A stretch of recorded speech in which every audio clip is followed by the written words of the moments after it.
where I think it was against the Ronian, he just gave up a rook for a bishop and used his pawns to win the endgame. Right. And at this level, to shock Hikaru Nakamura with a move, period, is very tough to do. Like, to simply play something that is good and that he did not expect remotely. And I think we actually just saw that. Bishop takes f3. It can be taken back twice. It's attacking the rook on d1. I'm telling you, like, I was looking at h3. Not once did I consider rook takes d7. It just didn't occur to me. But the best players in the world look at every possible move. And I'm not even saying that this is like an absolute win for Magnus, but it's certainly a surprise. And that is a big element in a move's success. Just being surprising is worth a lot. Aman, but there is one very clean move here. The only way Hikaru doesn't get himself into a deep, deep, deep and difficult position is bishop to d4. And that move and he finds at knight e4, he can sack the bishop, put the knight and the bishop on the same line, play rook c8. That is how he is going to maintain the balance. And he finds it. Hang on a sec. After knight e4, is it clear that he's found it just yet? Like, if he doesn't play bishop takes c5 after knight e4, are we in trouble? Yeah, I think we might be, because the pawn goes to d6 and there's various shots on f7. But yeah, you're right. Although bishop c5 is a findable move, because after knight, definitely is. It would be impressive. And Hikaru at the moment, he looks like he's looking at bishop c5, just the way he's leaned in, and yeah, it's on the board. He was completely locked into that idea, and that's a confident sit back there. I don't know if it's completely over. The white bishop, even without the c pawn, sits beautifully on b3, blocking the black pawns. You can play d6 to open up pressure on f7. So this is still anyone's game. He doesn't even take the bishop. He just says, all right, I lost the pawn. I'm going all in with what I have. Mm-hmm. Man, this is playing with a little bit of fire, though. But yeah, b6 is rock solid. Man, knight g5, it's never over. Yeah, you're going to have to give up something here. Rook d8. I mean, you can play it. f7 is going to be loose, though. But what else do you do? Hikaru has had to be very accurate here. After that one mistake, a5, rook e7 from Magnus. Magnus came with the first surprise there with giving up the rook on d1. That was shocking, truly. And knight g5, look, the f7 pawn is going down. You can't play king g7. Knight e6 is one to watch out for.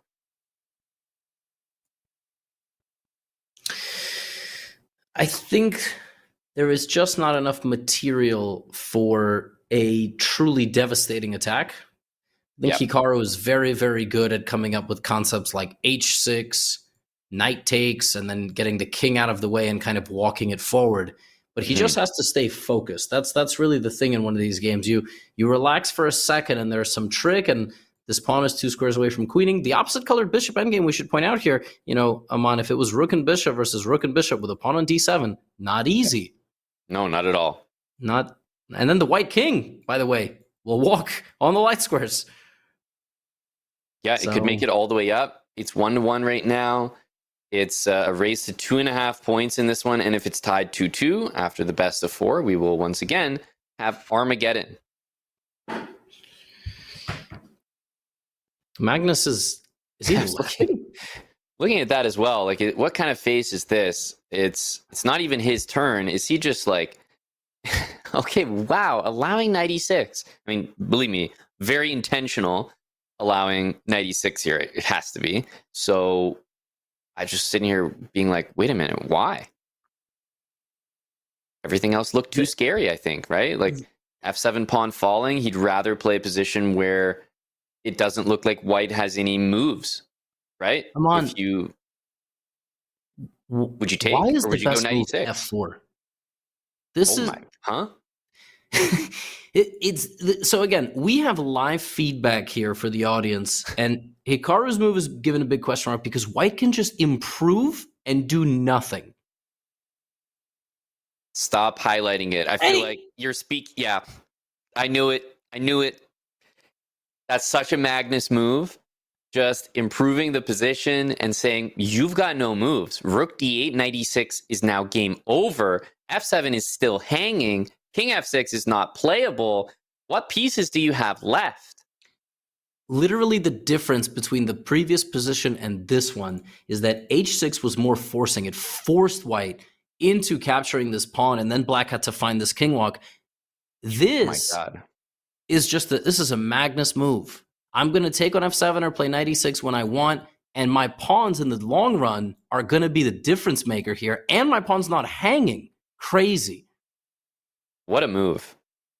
Yeah, if you imagine a position where white plays g4, and then we see knight e6, knight takes rook on f8, and then white plays the pawn to g5, that's actually like completely caged in, right? Black cannot move anything after that. And he must have seen that. He must have seen that. And Magnus in 2024 and 2025, he's doing this in many, many games. He definitely learned from various computers over the last 5 to 8 years, like when AlphaZero peaked, of using his flank pawns. But this is another thing he does. He hunts down kings in endgame style games where he's not up any material. H6, now, Aman, like you said, you go here, the king comes out, you take the rook, and then you just bring the king. And Black does not have a move. Yeah, and the pawn on f4 stops king from f6 to e5, which would be a key resource to take that d pawn, even giving up the f7 pawn. So we will see this continuation, of course. And I think king e2 to stop bishop e3, maybe. Otherwise, just g4, h4 you want to do. But I think, bring the king up methodically. And good luck, Hikaru, because I don't know what you do. And remember, even though the pawns are even, Levy, like just counting them up, they don't feel that way because you got the double pawns for black, and the d pawn makes the difference. Aman, this is, and now the king has made it to f4. Black can't get closer. Black has no moves, and we infiltrate with the king. That idea that I was showing a little bit earlier. This king is going to get to c6, and black is completely lost. And after that, you can play rook takes f7 and just sack, and probably the pawn endgame is winning as well once you have your king up there. So I almost don't even know what to say. And Hikaru's got that face like he's realizing it as well. Just looking at the camera there, he's just kind of shocked, like, huh? How do I have no moves? And that's exactly what I think everyone here is slowly realizing. Magnus, obviously very excited about that. There is a world in which this king is getting to c7. You sack the rook, the pawn goes up, the bishop or the king try to come back to stop it. Your king's here, escorting this pawn's going, black can't stop both. And that is how black is going to lose this game. Yeah. This is crazy. So king g6, let's say king e5 or king e4, I'm not sure which one, but one of them. Yeah. It's almost like as black, you do need to give up the f7 pawn and just play like rook e8, rook e1, like try to get some counterplay or something. Because if you sit here and just let it happen, I don't know what to recommend here. Magnus has so much time on his hands, Levy. He's playing bishop b3. He's like, let me defend that bishop so everything is covered. Oh my goodness. Just to drive a point home here, like it's the light squares that are obviously decisive for white, but it's also, again, both pawns on dark squares walking into a light squared bishop. In the long run, there is a world in which white wins this pawn. And even if black were to give up, white were to lose these two pawns and get a bishop, this is the difference. It's the fact that these two are going to survive, right? But Aman, I got to tell you, it's getting a little weird. Well, he's got g5, king e6, bishop f5 on his mind, but the black king goes to d5 there, and I can guarantee you Hikaru will be happy with that transformation of the position, because at least he won't be completely tied down anymore. So I feel like he needs to reset things here with bishop p3, and yes, he does.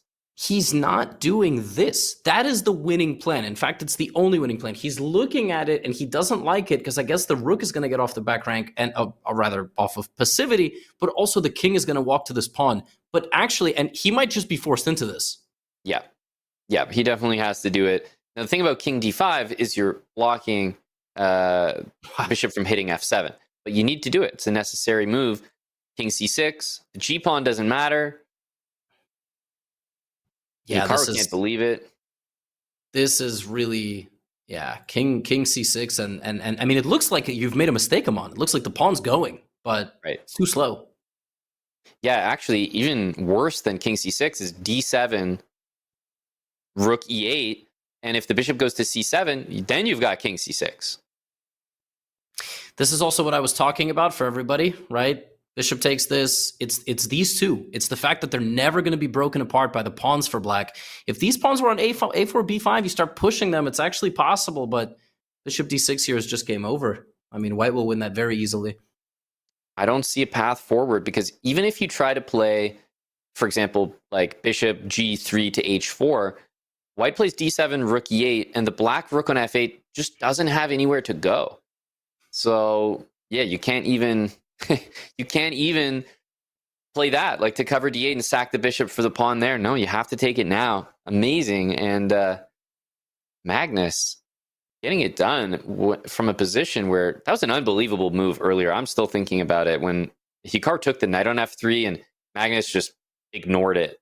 That was a shot. Yeah, and Hikaru found bishop d4, bishop c5, but just even the gall to not take the free bishop, to use his last pawn, and it just shows you how practically you can't watch Magnus's games and just rely on the evaluation bar. It's so difficult. Every moment, Hikaru has to be accurate. Having said that, Aman, it is also part of the opening Hikaru plays. He does play an opening which bears a massive responsibility to play 20 to 25 accurate moves.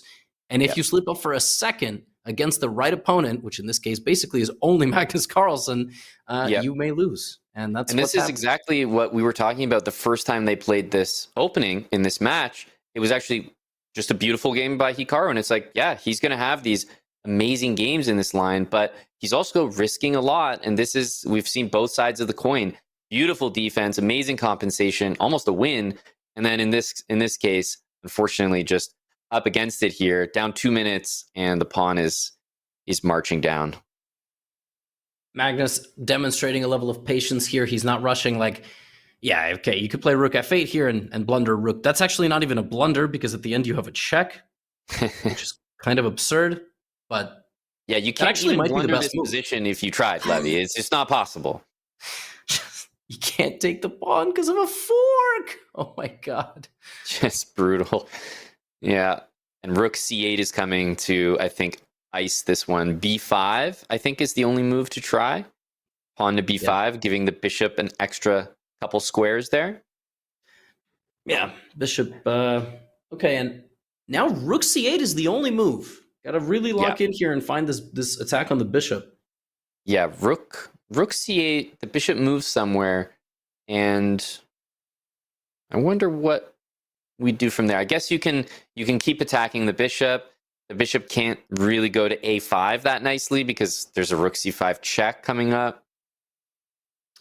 He finds that, yeah, Amon, you just keep it. Oh, okay, finds rook a8. It's a nice idea. And now rook a6 or rook a4 will pick up a pawn in the long run. Mm-hmm. But how does white win the game? Yeah, I was thinking of like rook a7 defends the pawn, and then we could think of things like bishop d3 or something like that. Bishop, yeah, you got to make sure that you don't like queen your pawn, win the bishop, but lose your a pawn. That's very important not to do. Yes, an important thing to point out. Bishop d3 here looks like it wins on the spot because you're making a queen, but after this, and this pawn falling, rook and bishop versus rook is a draw. Although in this case, it's practically winning. 40 seconds on the clock, no bonus time. Exactly, because let's not forget, the other reason we're so confident that Magnus is going to get this done is because, well, he doesn't only need to get it done on the board, he can get it done with the clock as well. Yeah, check, nice move. Always good to deflect a king further away from the defense, and some bishop c4 here is nice and easy. And, Magnus doesn't even have to win the game on the board. He could also flag Hikaru just by creating threats for a proper amount of time. Exactly right. Oh my goodness. Yeah, 30 seconds. I mean, Hikaru is so resilient, but thing is, like, White's just ahead, so good offense is going to beat good defense here. Yeah, bishop c4, and this is it. Bishop d5 is the vortex you get caught in. Very nice, and now you can play king d6, and this should be the end of the game. What a setup by Magnus. Just perfect. Yeah, the technique here has been impressive, and I think we will see a resignation there. Wow, what a fight between these two.